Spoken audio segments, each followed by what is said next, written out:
Buenas noches. Le dije a Wilder que tenía un calor y yo creo que me estaba acordando de mis pecados cuando íbamos por el Via Crucis. Yo creo que todos teníamos calor. Sí, hace calor, ¿verdad? ¿Hace calor, no? Ok. Buenas noches. Bueno, sí me alcanzan a escuchar muy bien. Sí, Sí, yo creo que es que no estábamos preparados para la temperatura de hoy. ya cambió. Bueno, empecemos con una oración en el nombre del Padre, del Hijo, del Espíritu Santo. Amén. Amén. Madre Santísima, Emperadora Celestial, te pedimos que nos protejas con tu santo manto, nos guías en el sendero de la vida y nos lleves continuamente a nuestro Señor Jesucristo, tu Hijo, el que vive y reina en la unidad de Dios Padre y con el Espíritu Santo, por los siglos de los siglos. Amén. Amén. En nombre del Padre, el Hijo y el Espíritu Santo. Amén. Amén. Bueno, entonces el padre está sin libro, le voy a dejar mi Yo libro. estoy sin libro ahora. ¿Cómo van con su libro, con su tarea?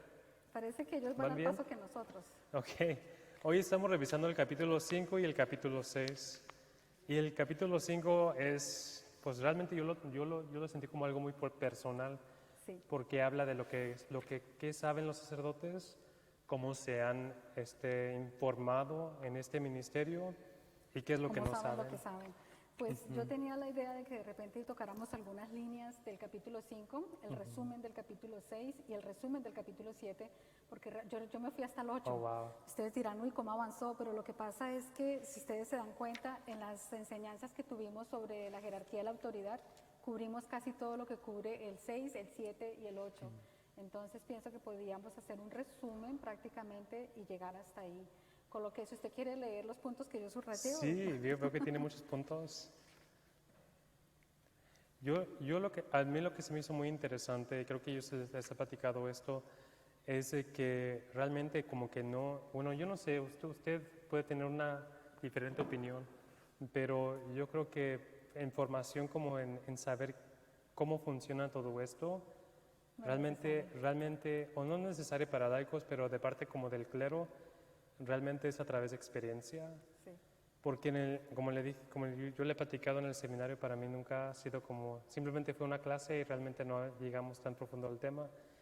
Pero, por ejemplo, una de las cosas de que a mí se me hizo muy difícil de entender y una de las razones por que yo siempre he querido como evitar estos temas era porque yo realmente no captaba como el sistema, cómo funcionaba estas circunstancias o estas experiencias, pero parece que como que bueno, de hecho el Mr. Funny le llaman un arte de cómo poder, por ejemplo, diagnosticar una situación extranormal de esta manera y así como que el exorcista va ganando experiencia, no tanto de aprender cosas Del libro. intelectuales, pero de asistir a las conferencias de los exorcistas apoyándose y compartir lo que han aprendido a través de sesiones que han tenido.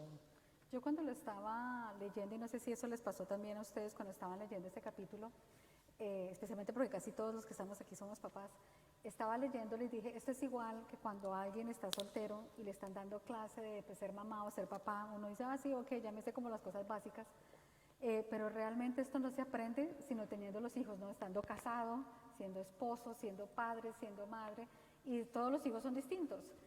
Cada uno tiene sus debilidades, tiene sus talentos y tiene sus propias dificultades también. Y así lo veía más o menos cuando estaba leyendo de cómo los exorcistas saben lo que saben. Bueno, pues en la convivencia que tienen ellos con sus propios feligreses, los casos que les van llegando, porque según los dones que el sacerdote tenga, así mismo Dios les va enviando a las personas que saben dónde van a encontrar esa ayuda o que los sacerdotes tienen la información en dónde pueden encontrar estas personas la ayuda, ¿no? Pero definitivamente los sacerdotes aprenden es por la experiencia, en lo que observan cuando pueden participar en este tipo de sesiones o cuando asisten a las conferencias. Me pareció también interesante y ahora ya entendí por qué las últimas conferencias que asistimos después del 2016. ¿Que usted ha asistido? Ok, que yo asistí, Sí. eran ahora menos personas. Antes, desde el 2010, había muchísimas más personas. Pero esa es la parte que yo pienso que tal vez sería mejor como enfocarnos, porque como dice el padre, discutir qué es lo que sabe un exorcista, eso depende del exorcista, la experiencia, en dónde tiene la formación, en qué diócesis está, qué tanto contacto tiene con este tipo de casos. Pero hay como hay como una organización oficial, ¿verdad? Donde reciben una formación aquí, Sí. al menos aquí en Estados Unidos, que se llama Bueno, y la está en Asociación diferentes lugares. Internacional de Exorcistas, ¿verdad? Es una organización internacional y yo estoy asistiendo a esos cursos desde el 2009, más o menos, casi desde que se iniciaron aquí. Pero a un comentario, y yo me imagino que usted lo tenía subrayado en su libro también, es que después del 2016 hay menos personas que asisten, porque antiguamente, en otras ocasiones, cualquier persona interesada en el tema podía asistir. Pero a partir del 2016 se pide que todas las personas que asisten a esto sean únicamente recomendadas por el obispo de su diócesis. Nosotros tenemos que ir con una carta y si no, no podemos ir, porque hay personas que pueden usar esta información que se recibe allí para otras cosas, ¿verdad? Pero interesantemente estaban entrando a estos congresos que se estaban realizando brujas. Y ellas entraban allí para ver qué era lo que decían los exorcistas, no sé si usted leyó esa parte, Sí, lo leí. para ver qué decían los exorcistas y ellos entonces tratar de cambiar las técnicas como estaban ellos afectando a las personas. ¿Se imaginan eso? Y todos creyendo que todos los que están en un sitio, hablando de algo como esto es porque están interesados en el tema para ayudar, pero ese no es el caso. De ahí que cuando se hacen este tipo de charlas o lo que sea, no es necesario profundizar tanto, sino solamente hasta cierto punto, porque es más como cultura general, para que alguien sepa, si alguien tiene un conocimiento de algo, sabe a quién referirlo, cómo tratarlo, pero no diagnosticarlo ni nada de eso, porque eso solamente le corresponde al sacerdote, ¿no? Sí. No ha podido decir que no. Se me hace muy interesante todo Sí. eso. Sí. Entonces sí, ahí fue cuando ya él quería aprender un poco más sobre esto, porque se dio cuenta de la gran realidad, la cantidad de casos que estaban llegando por semana, y fue cuando se abrieron estos conferencias, se supo que estaban estas conferencias y empezamos a asistir con 3 sacerdotes más de aquí de la diócesis desde ese entonces. Sí, el capítulo habla de como de la deficiencia del conocimiento de muchos sacerdotes, incluso en el seminario, y habla específicamente como de un temor de los obispos. ¿Se recuerda? Porque me causó gracia que decía que un obispo decía que no quería meterse con cosas del diablo porque es mejor dejarlo tranquilo, porque si no se iba a alborotar y iba a causar más daño. Y es todo lo contrario. Se necesita precisamente que la iglesia entre más esté preparada, los sacerdotes entre más esté preparado, más frente van a poder hacer a todas estas cosas, especialmente en tiempos como los que estamos viviendo hoy, y van a estar más preparados para proteger a su rebaño, para proteger su pueblo y para empezar a cortar o cerrar puertas según cual que sea la manera como están entrando, y se protegen las parroquias aún más, las comunidades aún más. Sí, y creo que por ejemplo, lo que está sucediendo ahora es como que el ataque espiritual se está haciendo más evidente, como que anteriormente como que era más sutil, como que el enemigo se escondía, era muy callado, y como que yo siento, al menos en mi experiencia dentro de la iglesia, ha sido como esos temas se han visto como muy supersticiosos, o al menos yo también tuve como esa mentalidad de que dije, no, ha de ser nomás un problema psicológico, que también el Mr. Funny habla de eso en el libro, de cómo hacer las distinciones, pero creo que ha sido como que la iglesia ha tenido mucha vergüenza últimamente, porque habla de los casos de abusos sexuales, de que como la iglesia no tiene realmente como la autoridad moral para hablar de ciertos temas, para usar la autoridad que tiene, pero que yo creo que ahorita ya más o menos no nos queda de otra que entrar, que entrar en la batalla. Y sobre todo que sí es cierto que la iglesia ha tenido muchos problemas en donde ha perdido credibilidad, pero algo que tenemos que recordar es que la iglesia es del Señor y Él es la cabeza y Él es el que está en control de todas estas situaciones a pesar de la humanidad de nosotros. Es muy similar a lo que estábamos hablando nosotros cuando tuvimos todo lo de la jerarquía de la autoridad, cuando hablábamos que los padres recibimos esta autoridad sobre los hijos porque es el 4º mandamiento y viene de Dios, ¿verdad? Y obviamente si tenemos vida sacramental, esa autoridad que ejercemos sobre los hijos está protegida por un sacramento, que ya lo hemos visto muchas veces. Aún si no tiene sacramento, igual los hijos deben respetar a sus padres, porque no hay ninguna condición en ese mandamiento, se le respeta solo si se está portando bien, si te está dando el celular, si lo que sea, no tiene nada que ver con eso. Y a veces nosotros desde nuestra humanidad miramos así las cosas de Dios, pero esto es todo un ministerio y es un don particular del Señor. También me llamó la atención que en el libro él menciona de cómo cuando hay congresos se reúnen también luteranos, se reúnen Sí, personas yo de también. otro lugar porque ellos creen que pueden exorcizar. Sí. Entonces vienen a la iglesia para aprender de nosotros, pero realmente ellos no tienen la autoridad para hacerlo. Por eso muchas veces terminan llamando a la iglesia católica, a la diócesis o lo que sea, pidiendo que por favor vengan a ayudarles a sus feligreses, ¿no? Eso es lo que también se me hizo muy interesante, que la iglesia los deja que vengan a aprender, Entran, sí.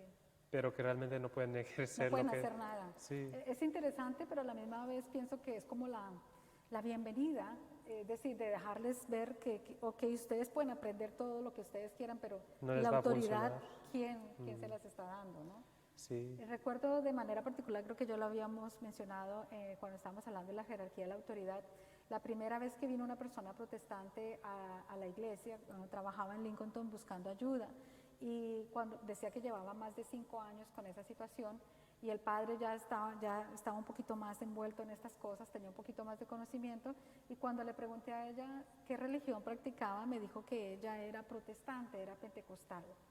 Y le dije, ¿por qué está buscando a la iglesia católica?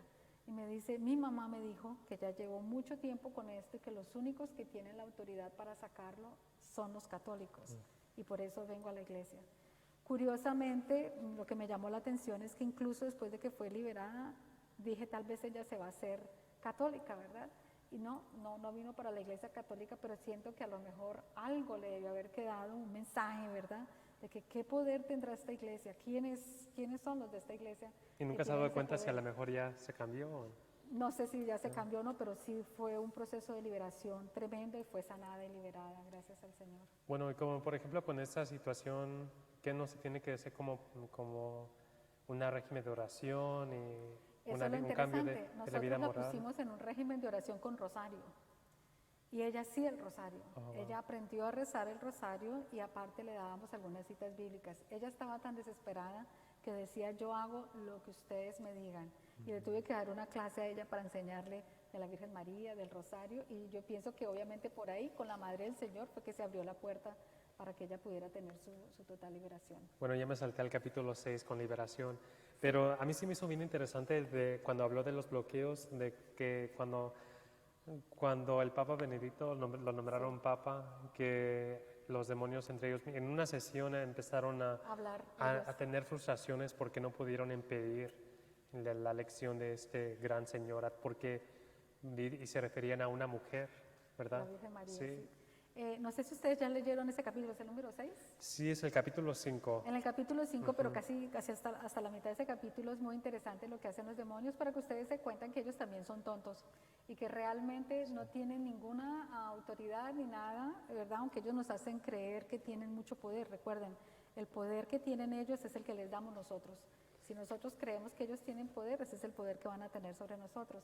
Pero en esta sesión particular, decía el exorcista, estaba en una sesión de exorcismo y de repente en medio de la oración él escucha hablar a los demonios que están dentro de esta persona que se está exorcizando y están súper enojados y confundidos y frustrados y empiezan a hablar entre ellos y el exorcista lo que está es mirando y escuchando la conversación y ellos empiezan a decir lo frustrados que están porque no pudieron terminar de llevar a cabo su plan con el papa que se estaba eligiendo. Y dijeron, la culpa es de ella, es ella, porque donde ella está no podemos estar. ¿Quién es? La Santísima Virgen María, ¿no? Entonces es interesante ver, ellos tiemblan Sí. cuando escuchan el nombre de la Virgen María. Yo he estado en varias oportunidades, casi siempre cuando hemos tenido algún caso difícil, el llamar a la reina de los ángeles es poderoso, se tienen que someter. Sí, y lo que dice es que cuando ella aparece durante un exorcismo, la posesión se termina. Se termina de una vez, Son- porque con ella no hay, ¿cómo se dice? Un trato, vamos a hacer un convenio, llegó la reina del cielo, se van. Se tiene que terminar, pero hay que tener cuidado porque muchos dirán, yo por eso me cuelgo la medalla o el rosario al cuello, y no se trata de eso, se trata de la devoción de corazón que tiene la persona hacia la Virgen María, ¿no? Eso Sí, es. sí, sí, y se me hace también bien bonito de que dice que la misma razón porque Satanás mismo la ve como una amenaza, su amenaza mayor es por su humildad. La humildad. La No ha que, habido una persona más humilde, ni la habrá, que la Santísima Virgen María. La humildad y la pureza de la Santísima Virgen María es lo que le duele tanto a Satanás, lo que decíamos en otra enseñanza, ¿no? Porque él no pudo jamás tocar a la Santísima Virgen María ni siquiera con un mal pensamiento, jamás. Ella es la más pura, la Inmaculada, y por eso él no la resiste, porque pues por eso es la nueva Eva, ¿verdad? Y a la primera Eva pues hizo fiesta con ella, y con la Virgen María no puede, no ha podido, nunca podrá, no pudo. regresando como a la página 65, regresando como a qué es lo que los exorcistas saben, de qué están de acuerdo y de qué no están de acuerdo, se me hizo interesante que también hay como distinciones en opiniones de lo que ellos comparten. Ellos hablan de que hay un debate que si una alma condenada puede poseer. Sí puede, y fíjese que ¿Usted cree que sí puede? sí puede, y le sabe por qué un alma condenada con quién está, con Satanás, ¿verdad?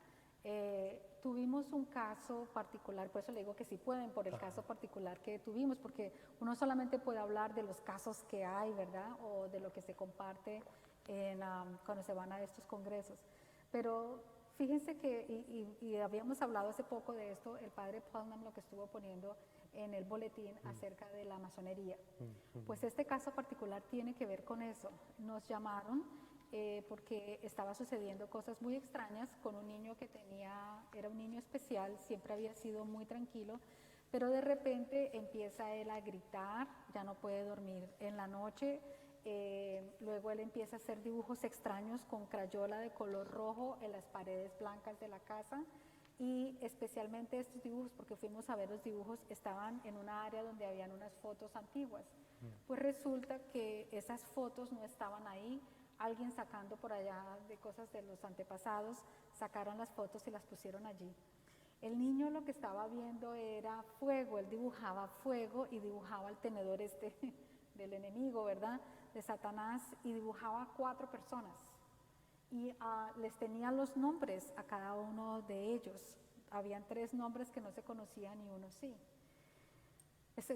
Va a sonar un poco duro todo esto, pero es la realidad. Resulta que la foto de la persona que ellos tenían allí es una persona que se condenó y había estado envuelto en la masonería. Parece que tenía un nivel bien elevado y había consagrado hasta la 4ª generación de los suyos, y el niño era el hijo mayor de la cuarta generación. Se llevó un proceso bastante extenso, y yo le decía al padre, yo no sé si esto es, pero es la primera vez que había visto de que una persona condenada estuviera llevando este tipo de actividad. Y al hacer las oraciones y quitar las fotos y todo lo que había de esa persona allí, se terminó todo eso.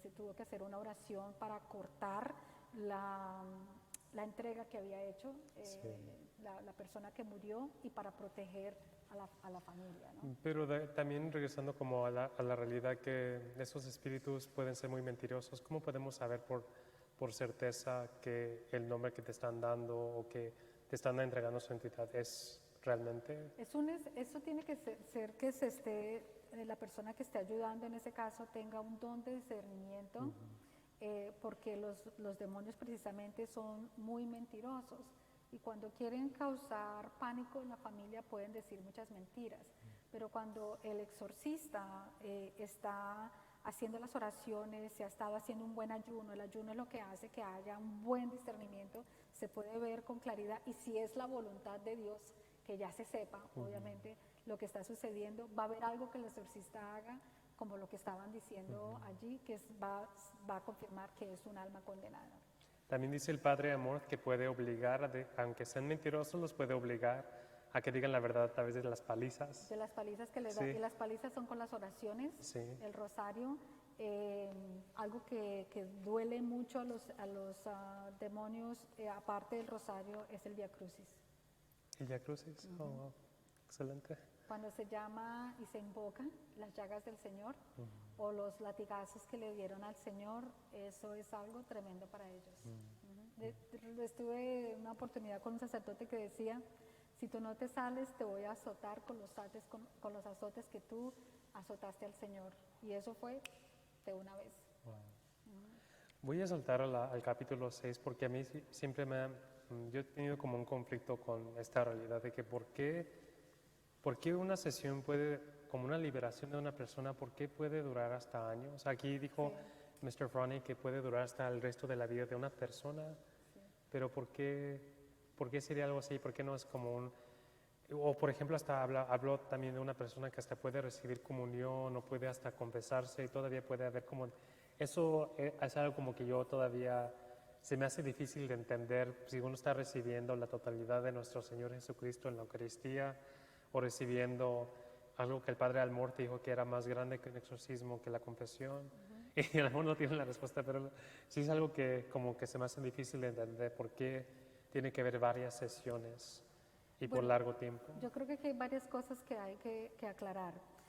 Primero, por ejemplo, tenemos en la historia de nuestra iglesia de santas, ¿verdad? Que tuvieron aflicciones del demonio porque fue la voluntad de Dios para purificación de esa alma, fue tomada como si fuera un alma víctima y también para la purificación de todos los que estaban alrededor de ellos y obviamente del sacerdote que estaba atendiendo el caso. Siempre en todo esto hay que tener en cuenta cuál es la voluntad de Dios en un caso particular. El sufrimiento el Señor lo permite para purificar y también para reparar, ¿no? Han habido casos en que a veces se toman años precisamente porque la persona aún no está preparada o es más, puede ser que la causa de la razón, la puerta de entrada de esta persona tenga que ver con un número de personas de la familia. Y el Señor en su misericordia está permitiendo que a través del sufrimiento de esta persona, ese número de personas que estuvieron involucrados en lo que le está pasando a esta persona, reciban conversión. Les llegue a ellos también. Pero esta persona está siendo tomada como un alma víctima, ¿no? Pero a la final es la voluntad de Dios. Es una tentación también de parte de los que trabajan en un ministerio como ese, decir, hoy es el día en que esta persona se va a liberar. No, porque no sabemos si esa persona está lista o no, a no ser que el Señor esté diciendo, hoy es el día, no podemos llegar nosotros con esa actitud, es la voluntad del Señor, lo que el Señor quiera. Entonces yo pienso que todo depende de las puertas de entrada, que tanto, porque hay casos terribles en donde no estamos hablando de uno o dos, sino casi que una legión completa con diferentes tipos de etapas de contaminación, entonces todo eso tiene que ver. Y un punto importante en el capítulo 6 también, y yo creo que lo van a ver ahí un poquito más adelante en el 7, es la importancia de la espiritualidad de la persona. Entre la persona más está creciendo en espiritualidad, aunque haya un tormento, el alma de la persona está protegida por esa espiritualidad, que es bien interesante. Lo mismo que hablábamos de que hay personas que estando poseídas pueden venir a misa, es porque el diablo, el demonio que las está atormentando, tiene que ver con alguna jerarquía que tenía que adorar en la misa, ¿no? Me subí yo misma el volumen. Sí, sí, ¿qué le iba a decir? Ya se me fue la mente. El capítulo 6, que estamos hablando de señales. Del tiempo que duran. Sí, del tiempo que duran. ¿Cuál es? Ok, ya me acordé. El Mr. Froney habla de que pero estamos hablando de casos extraordinarios, ¿verdad? Sí. No, ese tipo de casos no son comunes, los que estamos hablando de, él dice que son como de 150 son 3 que pueden suceder. Sí. Pero lo que se me hace muy, muy interesante es que, por ejemplo, que dice que hasta con situaciones normales, situaciones psicológicas, las mismas oraciones, como oraciones de liberación, pueden también ayudar. Pueden ayudar. ¿Pero usted recomienda eso o...? No. Yo pienso que ya, esa es una vez que el discernimiento ya se ha hecho, de que, por ejemplo, el caso que menciona del padre Ripperger, de la persona que tenía el cáncer de páncreas, ¿verdad? Sí. Cuando él va a verlo, va y sabe que a lo mejor la oración es lo que va a necesitar él para que lo que sea que le está atormentando tanto se dio cuenta, es decir, el sacerdote se da cuenta de que no es una aflicción normal, de que debe haber algo detrás de esto, y por eso hace la oración de liberación, hace luego creo que fue la de otra bendición de sellamiento, y al poco tiempo la persona se recupera del cáncer de páncreas que tenía. Entonces pienso que después de, por ejemplo, si llaman a un sacerdote para orar o lo que sea, el Espíritu Santo les va a mostrar si creen que a lo mejor es algo que no es natural, sino que tiene que ser con algo del enemigo. Lo vimos creo que nosotros en 2 charlas atrás, ¿verdad? Sí. Cuando estábamos hablando de que a veces las personas se enferman todo el tiempo, les va mal en la economía, empiezan Es a suceder, opresión. es una opresión. Sí. Bueno, también habla cuando dice que que va que puede, o que habló de un santo que iba a una, ¿cómo se dice en español? Like a psych ward, donde viven la gente que está como enferma mental. En los hospitales psiquiátricos. Sí, y entonces dice que uno debería ir como sacerdote a rezar por la gente porque pueden experimentar como liberación. Pero yo tengo como no sé si estoy equivocado yo, pero yo tengo una reservación contra querer como espiritualizar algo que a lo mejor es simplemente como algo biológico o algo químico o algo natural. Pero No sé si estoy equivocado. No está equivocado, y está bien que tenga esa posición, porque la mayoría de las personas hoy en día, con la situación que tenemos de que no hay sacramentos, no hay confesión, no hay nada, todas estas cosas, el enemigo está atacando más. Y también es cierto de que ahora se van a ver las secuelas a nivel psicológico, que son secuelas de cosas, no es el enemigo, son secuelas que les van a quedar de todos los ataques y todo lo demás que tuvieron por falta de la vida espiritual. Pero la realidad es que sí, si por ejemplo se fuera a un hospital psiquiátrico y se hiciera una oración de liberación, hay un tema particular, no sé si nosotros ya lo vimos, en donde había un sacerdote que cuando él llegaba al hospital psiquiátrico, todos se ponían en contra de los enfermos que andaban por los pasillos, ¿verdad? Y cuando él salía del hospital psiquiátrico, todos le sonreían y se despedían y le decían que querían que lo volvieran a ver, ¿Cuál era la diferencia? Y decía él, cuando yo entraba con Jesús Eucaristía, porque iba a ir a ver a un paciente en particular. Y cuando yo salía, ya salía sin Jesús Eucaristía. Y por eso era que él decía, todos estos que estuvieron tan reacios a mi llegada tienen un problema espiritual. Y porque eran los mismos que a la salida ya le estaban sonriendo. ¿Quién iba a saber qué llevaba él? Solamente el demonio, ¿verdad? Entonces sí, hay muchas personas que están en los hospitales psiquiátricos que están allí, seguramente terminaron por heridas interiores sin sanar, y tras de una herida llega otra y otra y otra, y el enemigo se esconde en esas heridas. Pero no a todo lo que uno vea tampoco le puede echar la culpa al enemigo. Sí.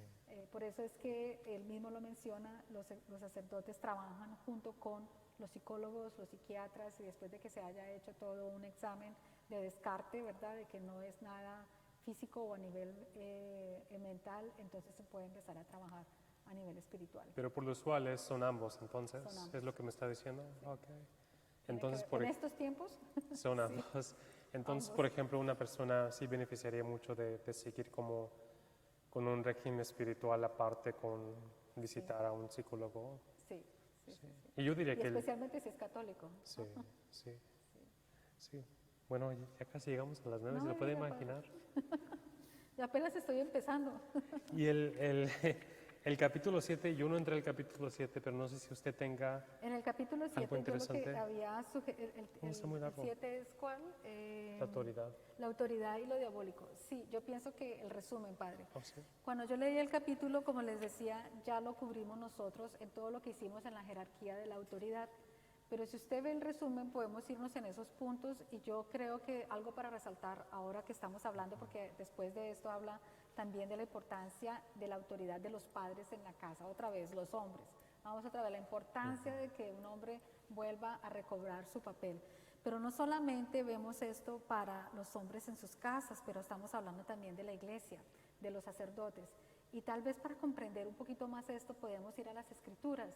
Y es la historia que está en el libro primero de Samuel, que está Elí, no Elías, está Elí, que era sacerdote, ¿verdad?, del templo, y él tenía varios hijos, y él es el de la historia en donde hay una mujer que no ha podido tener hijos, y que cuando van al templo ella está llorando, y él le hace como cierto desprecio a la mujer, porque cree que la mujer está ebria, y le dice, mujer, ya vete tú con tu embriaguez que tienes, y él le dice, Señor, ella le dice, no estoy embriagada, estoy llorando, clamando al Señor, porque no he podido tener un hijo. Y él le dice a ella, pues, que el Dios de Israel escuche tu petición y que te conceda el hijo que tanto quieres, y ella se va. Él se queda en el templo porque es el sacerdote, y es muy interesante la historia. Al año la mujer queda embarazada y trae al niño al templo, lo entrega una vez que yo lo he terminado de amamantar, se queda el niño en el templo, que es precisamente Samuel. Y crece en el templo, y él es el que recibe el llamado del Señor 3 veces, Samuel, y entonces dice, Señor, ¿me estás llamando? No, es el que dice, habla, Señor, que tu siervo escucha. Ese niño es el que llega a ser un gran instrumento y profeta del Señor, porque los hijos de Elí, que era el sacerdote, estaban como muy consentidos por el papá, y el papá tal vez se creía que por ser sacerdote no tenía que aplicarle ninguna ley a los hijos. Y los hijos empiezan a abusar del templo y del oficio de su papá como sacerdote, porque todas las ofrendas que llegaban al templo se supone que las podía coger el sacerdote después de que eran ofrecidas a Dios, después de que se quemaba la carne, después de que se sacaba la grasa, y los hijos empiezan a decirle, oigan bien esto, van a donde están las personas que están encargadas de matar los animales, ¿verdad? Y pedían la mejor porción de esa carne antes de ser quemada, antes de ser ofrecida a Dios, la pedían para ellos y para su papá, y decían, es que es para el sacerdote y lo mejor es para el sacerdote. Elí sabía de esto que ellos estaban haciendo y no fue duro con ellos, ¿verdad? Solamente les decía, he escuchado que en el templo están diciendo que ustedes están haciendo cosas en contra de lo que debemos hacer. Pero los hijos lo tenían a él como calmado porque le estaban dando parte, ¿no? Lo mejor es para él. Y a través de Samuel es cuando el Señor le habla a Elí muy fuerte y le dice que ahora va a ver lo que va a suceder, porque sus hijos han hecho impuro el templo con todas sus acciones, porque cogían todo lo sacerdotal, en fin. Y a través de Samuel le dice el Señor que los hijos iban a morir. No sé si usted recuerda esa historia, de que ellos tienen el arca, ve que están en peligro, y los hijos que fueron tan impuros ahora sí quieren coger el arca de la alianza para sacarla, para poder ganar. Bueno, es una historia larguísima. El caso es que ellos salen a enfrentarse con el pueblo, ¿verdad? Con los contrarios, y ellos caen en medio del campo de la batalla. Cuando viene uno de los soldados a decirle a Elí lo que sucedió, se dan cuenta, él le dice, ¿qué pasó?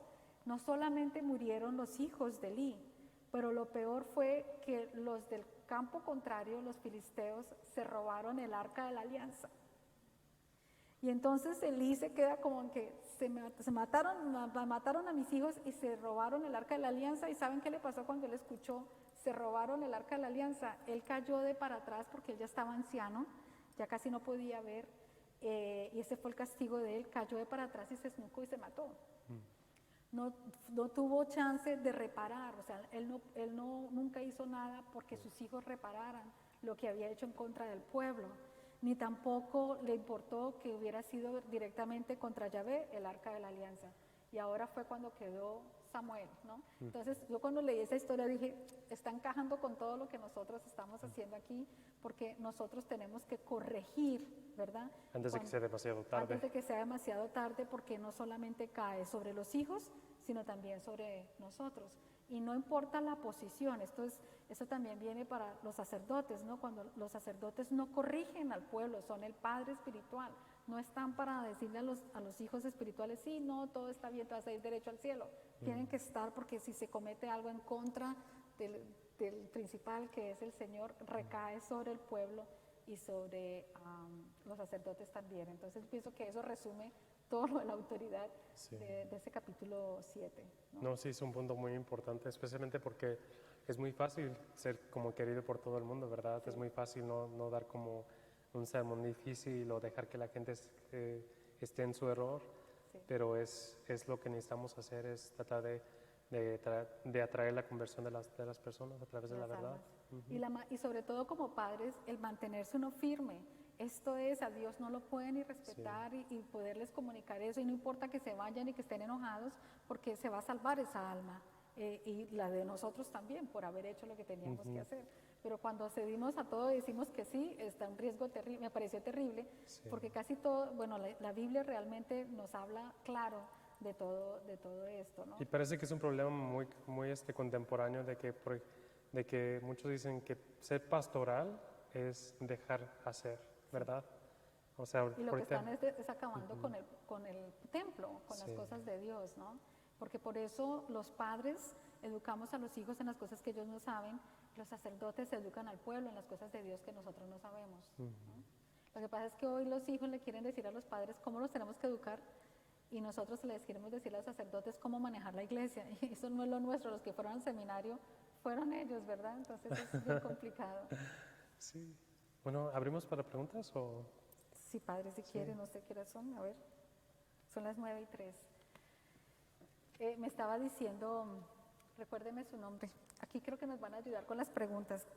Si alguien tiene preguntas, les van a llevar el micrófono para que ustedes las puedan contestar allá. ¿Alguien tiene preguntas? Ya no se animaron porque le tienen miedo al micrófono, no quieren que los escuchen. Pero yo creo que, bueno, porque sé que es un día también que ha sido largo para todos, ¿verdad? Que tuvimos el Via Crucis un poco tarde también, pero sería interesante que ellos pudieran avanzar y que pudieran enviarnos por adelantado las preguntas.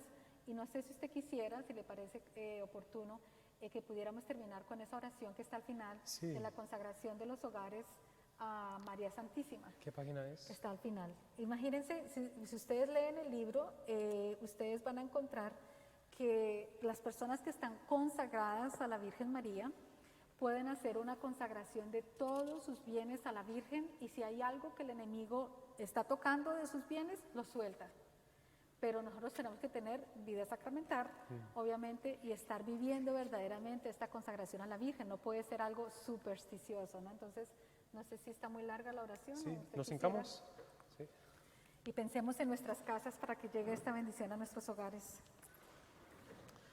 En el nombre del Padre, del Hijo, del Espíritu Santo. Amén. Yo, pecador arrepentido, renuevo y ratifico hoy en tus manos, oh Madre Inmaculada, las promesas de mi bautismo. Renuncio para siempre a Satanás, sus pompas y obras, y me entrego eternamente a Jesucristo, la sabiduría encarnada para cargar con mi cruz todos los días de mi vida y para ser más fiel que nunca a Él. En presencia de toda la corte celestial, este día te elijo a ti, oh María, como mi Madre y Señora, sabiendo que he recibido derechos sobre todos mis bienes exteriores por promulgación de la ley natural del autor divino.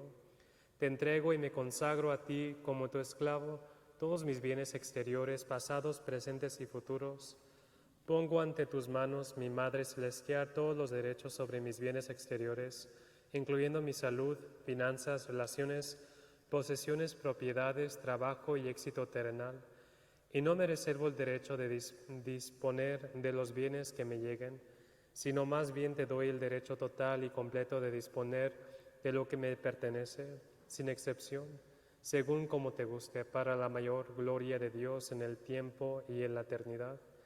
Como ahora renuncio interiormente a lo que me pertenece exteriormente, te confío la protección de esos bienes exteriores del maligno, para que sabiendo que ahora te pertenecen, no puedan tocarlos.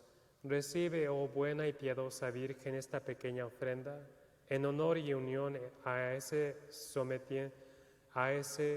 sometimiento que la sabiduría eterna se dignó tener a tu maternidad. En homenaje al poder que ambos tienen sobre este pobre pecador y en agradecimiento por los privilegios con los que la Santísima Trinidad te ha favorecido, confiando en el cuidado providencial de Dios Padre y en tu cuidado materno, tengo plena confianza en que proveerás mis necesidades de esta vida y no me dejarás desamparado. Dios Padre, aumenta mi confianza en la Madre de tu Hijo, Nuestra Señora del Amor Justo. Dame una confianza perfecta en la providencia de tu Hijo. Amén. En el nombre del Padre, del Hijo, del Espíritu Santo. Amén. Amén. Muchas gracias, Padre. Muchas gracias. Bueno, qué hermoso haber terminado con una oración tan poderosa. Sí, exactamente. Muchas gracias por haber venido. Dios mediante, nos veremos el próximo. Nos vemos el domingo, el domingo de Ramos. El domingo de Ramos Sí. y Semana Santa. Muchas gracias.